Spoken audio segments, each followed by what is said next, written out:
nanya jangan pakai WA. Kan saya selalu bilang, nanya telepon biar tidak gagal paham gitu loh. Iya, ya. Saya kadang kan takutnya kan gimana ya Mas? Sama kan nggak setiap waktu itu ada waktu ngangkat telepon gitu. Ya kan bisa ngomong. Kan bisa ngomong, ada waktu nggak mau telepon, mau ngomong gitu. Kalau saya cecetan itu sebenarnya males, makanya kan ada anak cecet.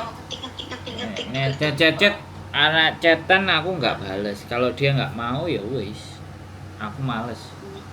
Karena informasi itu harus angkat telepon, dinyatakan, dijelaskan. Kalau sampean gini nih, sampean memproses ya, suami sampean masuk PT ya, dan dokumen data sudah dipegang sama PT, dan saya nggak tahu sama PT itu sudah diapain sampeannya, suaminya sampean sudah di medical, sudah di ID online, semuanya online. Kalau PT itu tidak ada kerjasama sama agen kita, maka itu tidak bisa diproses gitu. Jadi makanya dengerin saya ngomong, saya belum selesai ngomong, nanti giliran sampean ngomong ada. Kalau ngomong sama saya begitu, ngomongnya harus gantian, nggak bisa semua ngomong, nggak bisa saya disela, saya nanti kasih jeda, silahkan mau ngomong. Itu kalau sama saya ngomongnya. Jadi gini Mbak, kalau sekali lagi unfit dan segala sesuatu itu semuanya itu tergantung majikan. Nah kalau sampean majikannya sudah dapat sendiri, terus diceritakan kayak gini mau nggak? Namanya majikan kan nggak ada yang mau rugi. Ya nggak mau lah cari yang fit walaupun itu. Tapi kalau dia mengindahkan bahwa ya udah ini kan istri suamimu misalnya, terus ternyata ya udah kalau ada apa-apa kan kamu bisa bantuin. Kalau majikannya seperti itu ya nggak masalah. Jadi anak itu model kayak apa seperti apa, kalau majikannya sudah oke ya sudah. Yang penting kan kitanya sebagai agen atau PT yang memproses itu jujur, biar nanti disangkanya tidak bohongi gitu loh. Ya nggak bisa seperti itu. Kami agen-agen di Hongkong itu kalau dia sekali mau bohongi pelanggan yo, pelanggannya hilang, majikan satu akan hilang kepercayaannya gitu. Itu pernah terjadi sama istri saya gitu. Majikannya baik, keren, anak ex Malaysia, udah dibilangin jangan pernah ngomong karena kamu ex Malaysia ya kan? Nah ternyata dia jujur sama pembantu lamanya. Nah kalau kayak gitu kan kita itu udah berusaha bantu nolong, tapi yang ditolong itu Belgedes gitu loh Mbak. Nah kadang-kadang kita jadi orang baik pun juga punya resiko. Yang bermasalah manusianya ya, kitanya bantu, udah bisa dibantu, tinggal dibilang jangan nyampaikan sesuatu yang itu kamu ex-nya Malaysia, nggak di pabrik, di rumah tangga ya jalanin aja. Ya itu yang biasanya orang-orang udah dibantu terus nggak mikir orang lain, yang dipikir dirinya sendiri. Ibaratnya kalau dia nanti ngomong di pabrik ya majikannya memaklumi ya. Itu pun sampai 2 kontrak loh Mbak. Nggak majikannya baik. Ex pabrik majikannya baik, tapi kitanya yang di blacklist sama majikan. Majikan itu sudah bohongi. Nah majikan itu sudah nggak pernah akan nyari kita lagi. Nah itu persoalannya. Orang Hongkong itu kalau orang sudah sekali nggak dipercaya, dia nggak akan percaya lagi. Wes, sampean saya ngomong apa? Silakan. Itu masalahnya cuma itu katanya HBsAg-nya itu reaktif, padahal kan emang prosesnya sudah sampai ke itu Rekom ID sudah gitu Mas. Terus mau medical nggak fit. Terus sebenarnya setelah medical fit itu dia mau pasporan gitu kan. Terus tinggal nunggu visa gitu. Terus seandainya PT itu nggak bisa, terus mengundurkan diri pindah PT lain itu bisa nggak ya? Ya harusnya bisa. Terus bisa. Apa perlu itu tadi? Mau menonaktifkan apa tadi Mas? Rekom ID itu di PT itu Iya, dinonaktifkan. Ditarik itu, kalau itu tidak ditarik sampean nggak bisa proses selain PT itu. Indonesia itu begitu, Mbak. Indonesia itu anak udah masuk Karena ke satu PT itu yes, ya makanya kunci-kuncian Dikunci gitu. kunci-kuncian itu kayak gitu. Kalau dia berarti kalau harus dia bayar biar Ya. bisa buka kunci gitu ya. ya kalau dia nggak MD masuk ke PT lain nelpon PT tersebut minta duit sama PT yang lain, sama PT yang mau memprosesin. Misalnya sampean prosesnya dengan PTA Belgedes ya, males, terus habis itu sampean ke PTB. Nah, selama sampean tidak semuanya dicopot semuanya, ID Rekom itu tidak lepas dari PTA, sampean masuk ke PTB, sampean tetap terdaftar di PTA. Itu Indonesia sistemnya. Sampai sampean bayar PTA buka, masuk ke PTB, PTB memasukkan ternyata kosong. Anak ini belum dapat atau sudah dinonaktifkan ID online-nya dengan PTA, baru sampean bisa proses PTB. Itu Indonesia. Iya, iya. Jadi yang bermasalah itu bukan Hong Kong. Hong Kong ini nggak ada masalah. Indonesia aja, negara kita sendiri yang bingungi karepe dhewe. Terus apakah selama ini sampean pernah menemukan itu Mas, apa anak yang seperti itu? Banyak. Saya itu HBS reaktif. Banyak. Kemarin paru-paru basah. Tapi gini loh, Mbak, sampean nggak usah bicara paru-paru basahnya. Majikannya itu mau nggak itu loh. Gitu. Jadi kuncinya itu di majikan. Anak itu model apapun kalau majikannya tetap mau ya wis. Tapi sekali lagi kalau memang datanya seperti itu ya data itu yang kita sampaikan ke majikan. Yang penting jujur tadinya. Iya, jangan sampai data itu tadi akhirnya dimanipulasi ke majikan. Giliran nyampe di sini, dia sakit, masuk rumah sakit, dia pasti telepon agent. Ya kan? Le ngope lapsap.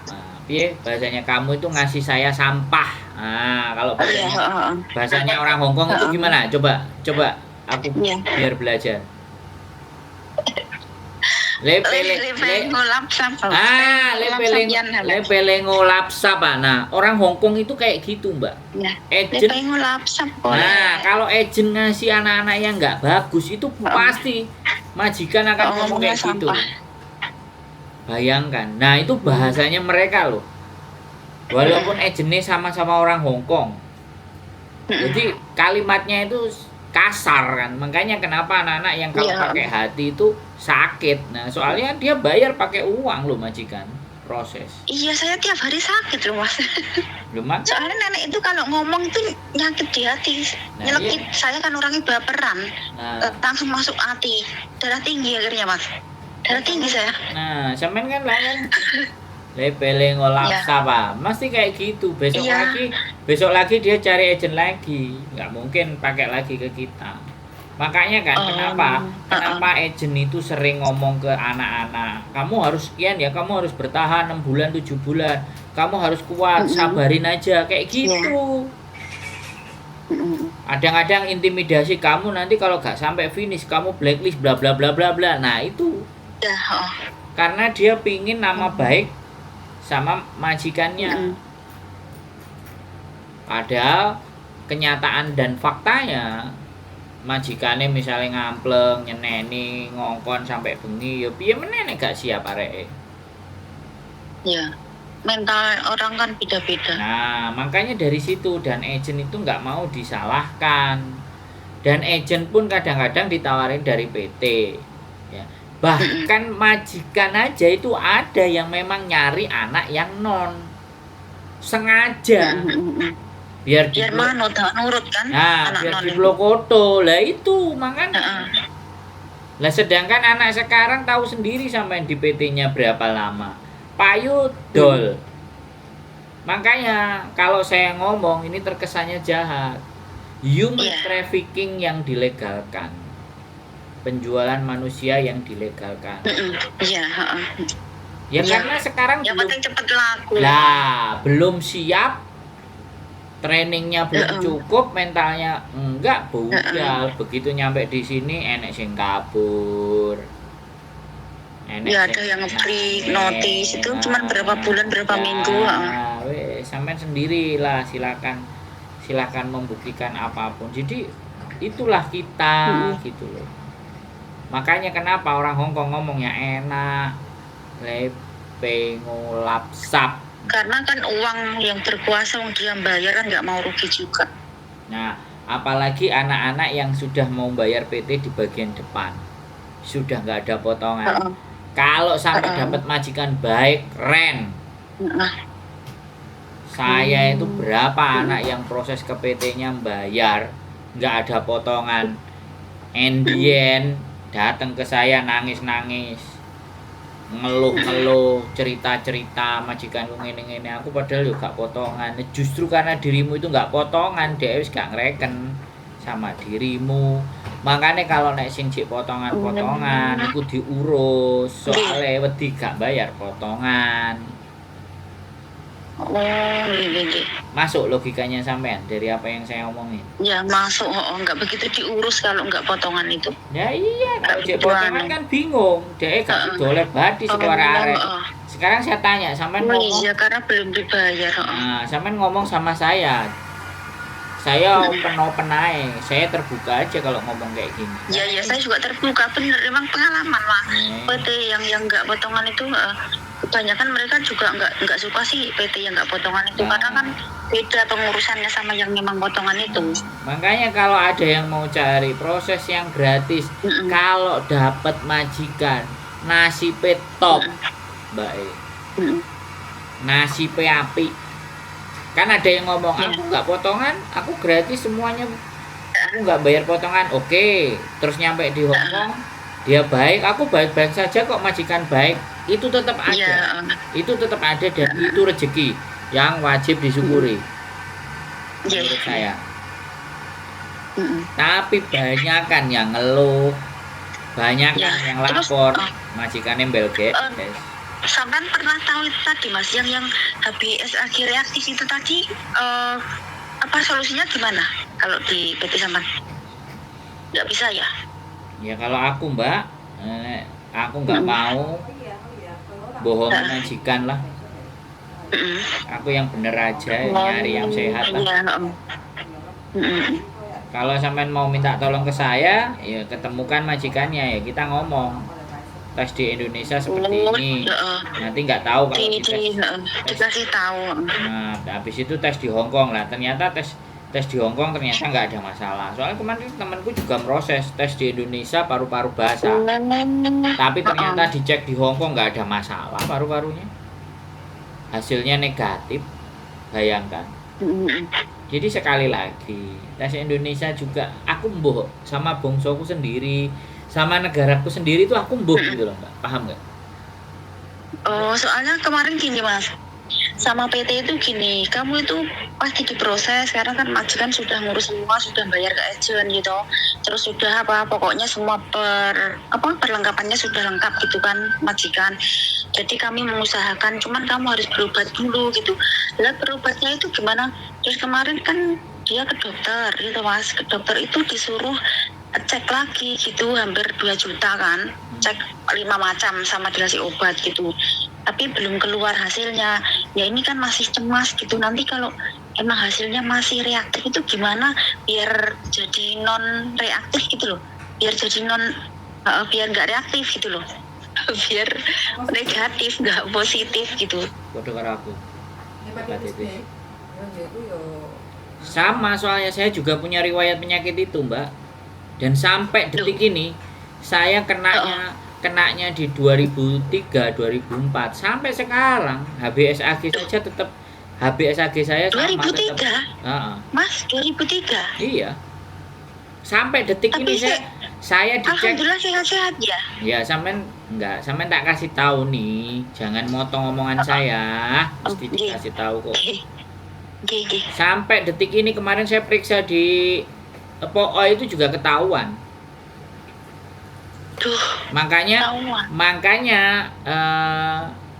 besok kalau kontrol di bulan Desember, kalau nggak bulan Januari atau Februari sih, atau Oktober ya jadwal bojan saya, dia juga ngeliatin perkembangan liver saya. Oh alah, itu berarti Mas, livernya bagaimana, itu ada virus yang bisa menyerang liver kan, HBsAg itu saya lihat. Hepatitis B. Hepatitis B. Kalau saya jelasnya ya, lengkapnya itu hepatitis B. Begitu. Oh, hepatitis B ya. Soalnya kan ada yang A, B, C, D gitu kan ya. Ya, nggak tahu nek sampean. Pokoknya reaktif apa HBsAg-nya reaktif itu pasti entah A, entah B, entah C, D. Gini loh Mas, karena dia itu ada riwayat apa ya, keturunan gitu. Apa bisa ya Mas ya? Wah, nek sampean ngejak takok iku aku tak sekolah dokter sik, Mbak. Sampean ngerti nggak? Ini sedikit aja. Sampean tahu nggak karena apa itu ada hepatitis, virus hepatitis itu? Kalau saya ya, apa karena ketularan atau? Kalau saya ngomong saya aja, saya nggak usah ngomong orang lain ya. Saya ngomong saya aja. Saya makannya jorok. Saya makannya jorok.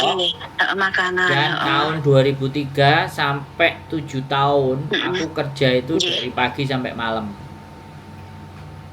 7 tahun di perusahaan Jepang. Jadi yang menyerang itu analisa dokter itu karena faktor kelelahan, terlalu berat kalau capek, dan makanannya itu nggak higienis, jorok, jadi virusnya masuk. Itu kalau saya, ya sekali lagi saya bisa salah, bisa enggak, itu saya. Dan hepatitisnya B.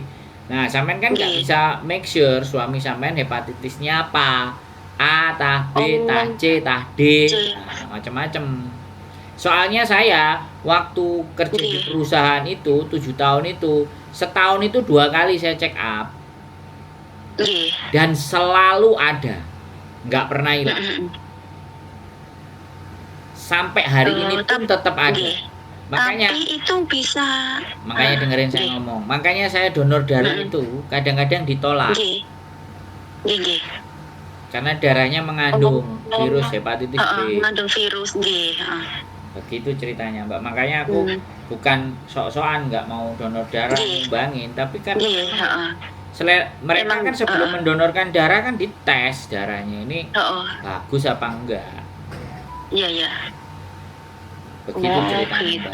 Itu cerita saya. Terus itu bisa menular nggak Mas? Melalui kita makan bareng atau piring bareng atau gimana gitu? Nah, bojo saya nggak pernah ada hepatitisnya. Soalnya saya kemarin bulan 11 kan saya cuti, takutnya saya ketularan gitu lah. Saya juga ada gitu. Ya, karena katanya lewat hubungan seks itu bisa, terus lewat apa ya, lewat apa darah gitu kan bisanya. Sampean kalau tanyanya begitu detail, konsultasinya sama dokter Mbak, tidak dengan saya. Nah, aku takut salah-salah ya ngomong. Mungkin sampean ada pengalaman atau gimana gitu. Saya ngomongnya biologika. Saya ngomongnya biologika dan yang saya alami. Biologika, pengalaman. Dan logika dan yang saya alami itu kan tidak bisa diverifikasi secara pasti, tidak bisa dijadikan patokan. Kalau kita memang mau tahu ya kita harus cek sendiri, memastikan sendiri, sampai sejauh mana, sampai seperti apa, ya kan, periksa ke dokter. Orang saya aja ada benjolan di ketiaknya istri saya, langsung tak bawa ke rumah sakit, tak suruh cek. Nah terus sama bojoku dibilang, ditanyain dokternya, wong benjolannya nggak ada keluar kok diperiksain. Terus bojoku ngomong ya nggak tahu suami saya, katanya aku ada benjolan. Terus suamiku ngelihat, suamiku khawatir. Kemudian saya dicekin. Nah dokternya baru ngomong, suami Anda itu keren. Loh iya wong belum kena penyakit. Perhatian khawatir. Lah sampean kan kalau nggak kepingin ya silakan cek. Makanya setelah kalau saya peduli dengan penyakitnya istri saya sendiri nggak peduli dengan sakit saya. Dilalanya sayanya yang kena jantung malahan. Ya begitulah, ya namanya hidup. Ya wes.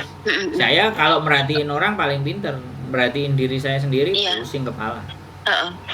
Sakar PD. Terus kalau jantung itu biasanya kenapa Mas? Karena apa? Faktor penyebabnya? Kalau saya 10 tahun saya nggak pernah gerak, minumnya kopi, kemudian tunglaica. Kayak saya, terus kopi, tunglaica sembarang. Nggak ada gerak, air putih sedikit, berbuncit. Ya sudah, terus yang terjadi, Mas. Yang terjadi sama saya itu kadang-kadang kalau nggak keluar keringat suatu ketika, dan saya itu rasanya nggak enak, tapi begitu keringatnya keluar enak. Terus yang kedua, saya nggak suka angin sama AC. Kalau sudah kena angin atau kena AC itu rasanya kok masuk angin, nggak tahu, pokoknya badan itu nggak mau. Terus tahu-tahu ya 2 bulan yang lalu serangan itu kena langsung des. Gimana awalnya kena itu Mas? Pingsan gitu ya? Pusing? Enggak, ya lemas aja, lemas, keringat dingin keluar, antara hidup sama mati ini rasanya kok diawang-awang gitu. Loh, aku merinding, soalnya aku kan orangnya suka makan daging. Terus Mas, jarang makan buah ya, nggak suka buah sama sayur, sukanya manis, daging gitu kan, banyak karbohidrat, terus kurang gerak. Terus saya kan kena kayaknya kolesterol saya tinggi kan, darahnya tinggi. Terus sama dokter, ya saya sudah disuruh diet Mas, makan ini nggak boleh, makan itu nggak boleh, tapi kadang saya melanggar lah yang namanya masih. Silahkan. Masih pengen ini itu. Silahkan. Nanti kalau giliran saya dengar kalau sampai sakitnya kayak saya ya wis. Saya karena dulu kerja di Indonesia 7 tahun di perusahaan, selalu ada jatah cek kesehatan setahun 2 kali. Setelah itu saya keluar dari kantor itu kan sudah tidak ada tunjangan, jadi saya kerja semuanya sendiri, apalagi sekarang konten YouTube ya sudah, makan duduk tidur, nggak pernah olahraga, udah kena serang begitu ceritanya ya. Pantes kemarin suster sama dokter itu malah ngasih itu Mas, dari rumah sakit itu saya dikirimin buku itu, disuruh kamu makannya harus segini, makannya ini, minumnya ini gitu. Apa saya nggak boleh lebih dari 1 mangkok, padahal saya ngomong kalau makan nasi itu saya 2 mangkok habis gitu kan. Terus mulai sekarang kamu harus hati-hati, gulamu juga tinggi, nanti bisa diabetes itu. Kan saya juga gemuk Mas, 60, padahal tinggi cuma 150.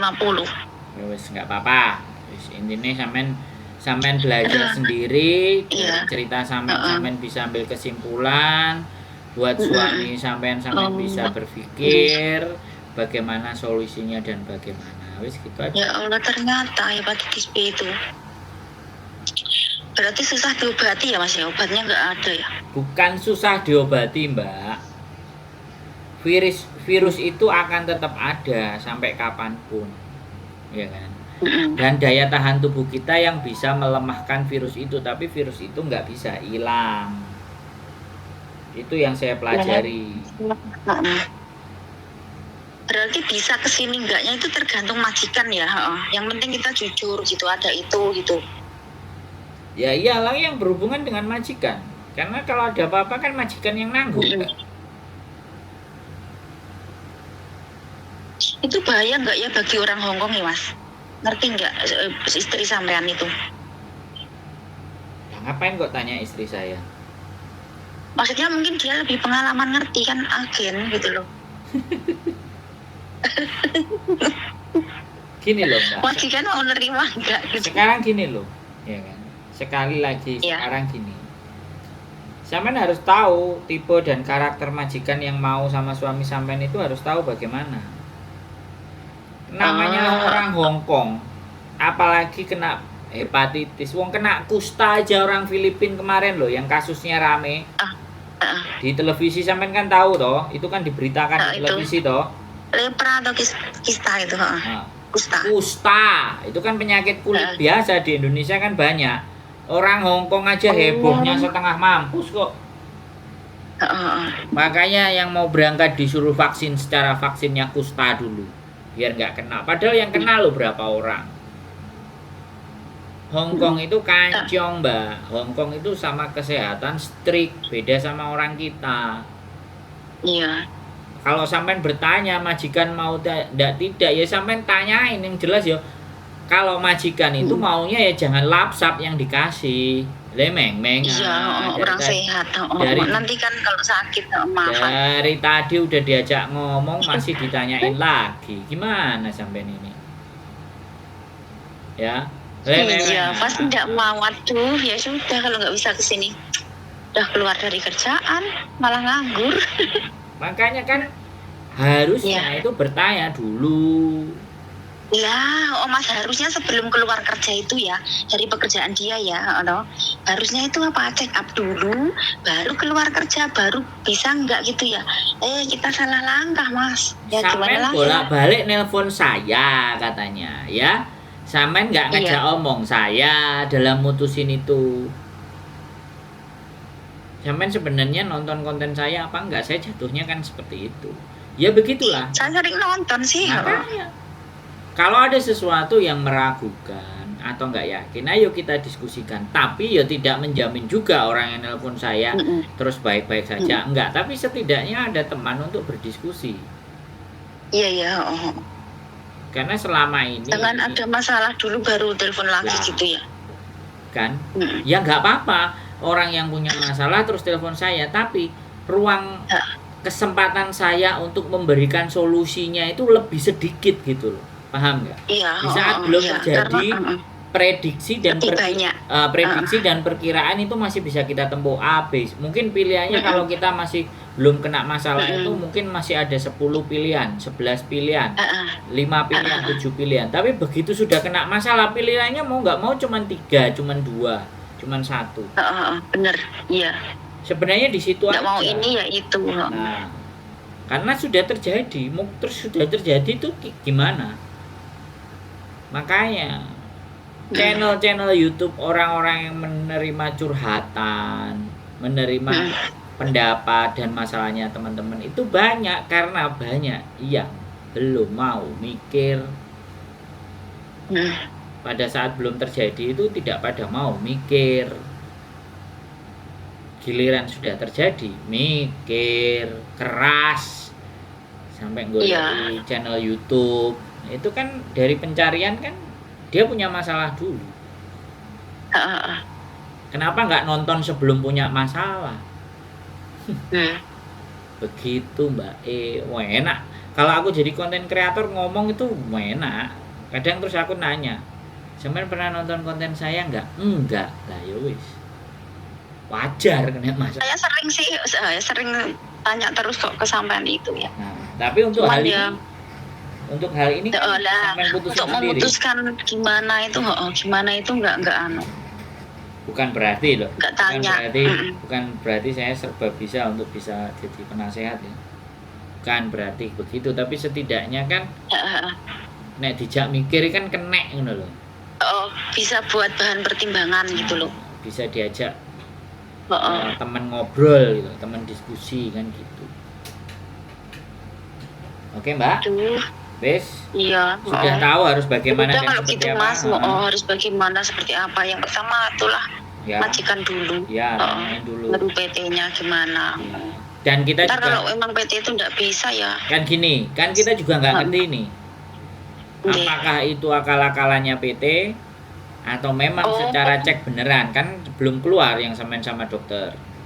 Iya, belum keluar. Makanya Indonesia itu pokoknya kalau kadang sama gini, apa akalan PT ya? Soalnya dokter itu ngomong cuma dikasih vitamin itu kan. Tapi kok anehnya cuma vitamin 2 aja loh, harganya hampir 1.000 loh. Enggak, kan terus hasil diagnosanya itu yang harus, bukan vitaminnya.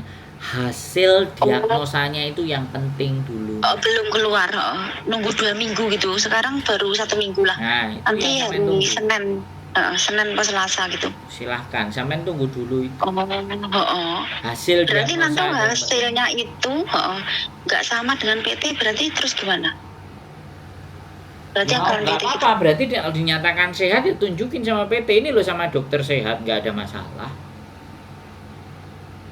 Oh, tapi nanti juga disuruh tes lagi loh mas, disuruh tes lagi di PT itu lagi gitu loh, anehnya itu. Ya cari yang nggak pakai itu, mau nggak? Kalau nggak mau ya memang mereka cari sesuatu. Oh, iya sudah dites sekali. Terus suami saya tes lagi hasilnya kan positif. Itu disuruh ke dokter lagi. Enggak, disuruh ngecek lagi semuanya lagi gitu loh. Hasilnya HbS lagi itu dia nggak percaya gitu. Terus Ya akhirnya iya. suamiku mau ngecek semuanya lagi. Oh. Ya nggak apa-apa, ya memang begitu. PT akan nyuruh dengan sendirinya di labnya dia, di lab yang dipercaya sama dia, teridentifikasi penyakit itu. Makanya dia lebih make sure silahkan ke dokter, itu sudah proses yang benar. Sekali lagi itu proses yang benar. Benar. Nah, kalau ternyata memang ada hepatitisnya ya sampean harus menerima kenyataan. Oh, iya. Tapi kalau nggak benar, ya hasil dari ketidakbenaran penyakit tadi yang hasilnya asli dari dokter itu yang dipakai buat rekomendasi PT. PT kan mau dapat duit juga dari agennya sampean yang di Hongkong. Gitu. Nggak, dengerin aku ngomong. PT itu pasti dapat dari agen. Aku beli.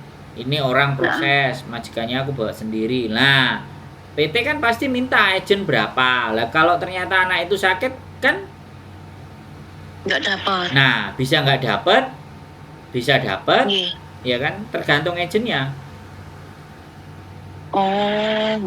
Iya, makanya agen sama PT itu pasti ada barteran. Ada omong-omongan. Makanya kan saya ngomong sama sampean. Kalau mau proses anak, kalau mau dengan agen saya, ya PT-nya harus PT yang berhubungan dengan saya. Kalau sampean agennya milih sendiri, terus nama PT Indonesianya PT saya, kalau tidak ada kerjasama ya mustahil bin mustahil. Nah, kerjasama itu yang punya catatannya siapa? KJRI. Makanya orang KJRI ini yang tahu PT A hubungannya dengan PT siapa, agen B dengan PT apa, agen C dengan PT apa saja. Nah, PT-nya itu juga harus terdaftar di Kementerian Tenaga Kerja di Indonesia. Nah, akhirnya kalau terdaftar di Kementerian Tenaga Kerja Indonesia, staf yang di Hongkong namanya staf Adnaker itu kan pegawainya Kementerian Tenaga Kerja, dikirimlah di Hongkong. Nah, Adnaker itulah yang ngurusin perjanjian antar PT dan agen di Hongkong. Begitu strukturnya, Mbak. Kak telepon saya sampai nggak ngerti cerita ini. Banyak pengalaman. Harus dong. Penonton saya harus lebih pinter, harus lebih jeli, dan jangan sampai kena masalah. Kalau yang nggak nonton saya kena masalah ya silakan telepon. Kalau penonton saya kalau telepon pasti dia belum terjadi, ngatur strategi dulu. Piye mas? Nek aku mau kayak gini-gini, oke, aku pasti begitu. Makanya penonton yang nggak banyak, karena yang nonton itu tak ajak mikir. Sopo wong siapa orang yang mau mikir hidupnya? Wis kesel, boleh duit. Iya, mungkin seperti itu. Mereka suka yang gibah-gibah gitu loh, yang ngomong sama-sama itu, yang hiburan-hiburan itu nggak ada. Sebenarnya sedikit ilmunya sih itu. Saya nggak ikut ngomong loh ya, yang ngomong sampean sendiri. Itu menurut saya loh ya. Iya. Saya sering lihat sampean HK itu saya, Tasa Amelia itu saya. Saya sering nonton itu kan setiap sampai live malam-malam itu loh. Bagus. Ya emang FB sama anunya saya itu nggak kelihatan. Suami kan nggak seneng terlalu mas di sosmed gitu loh. Cuma hiburan gitu kan. Ya, cuman karena dia takut. Tapi kalau sosial media digunakan secara yang benar, kan banyak info-info. Mungkin dia takutnya itu ada orang yang nggak suka lah atau kena angin lah atau apalah itu, sampai foto aja dia itu nggak senang saya itu PP WA itu loh dikasih foto saya. Kenapa sih kamu tuh, kita itu udah tua, jangan masang foto lah bla bla bla. Alah, ya udahlah tak ganti kembang lah kalau gitu. Lihat Mas, kamu saya sampai segitunya loh. Ya nggak apa-apa, dia kan ingin melindungi sampean. Iya mungkin. Malah kadang-kadang ada yang nyuruh nomornya perempuan, PP-nya yang dipasang laki-laki. Karena ada yang kayak gitu. Nggak apa-apa, ya itu kan lebih baik mencegah daripada pribadi. Melindungi diri sendiri gitulah. Ya nggak apa-apa, cuman jangan sampai terlalu apatis ya terhadap sosial media. Banyak hal-hal yang bagus juga kok. Iya, enggak sih, kalau saya tuh banyak anunya, banyak ilmunya yang diambil gitu loh. Yang penting yang jelas jangan ditiru. Oke. Terus gimana? Makasih banyak. Semoga bisa kesini, insya Allah. Saya pasti nyari sampai loh, dari dulu kan udah janji. Aku juga ngomong sama suami. Nanti ya Mas nyari itu loh, YouTuber yang itu, Sandro itu. Soalnya saya sering tanya ke dia, walaupun nggak lewat dia gitu. Nggak apa-apa deh, doakan aja bisa ke situ gitu. Ya kalau nggak bisa ya nggak apa-apa lah Mas. Buat apa? Bulan kesini gitu, nanti sampai kalau pulang ya diajarin gimana prosedurnya. Jalan-jalan lah. Oke, siap. Iya, makasih ya Mas ya. Sehat selalu. Waktunya. Iya. Assalamualaikum. Waalaikumsalam warahmatullahi wabarakatuh. Oke, tetap semangat, tetap berjuang, keep stay tune my YouTube channel and see you next video. Bye bye.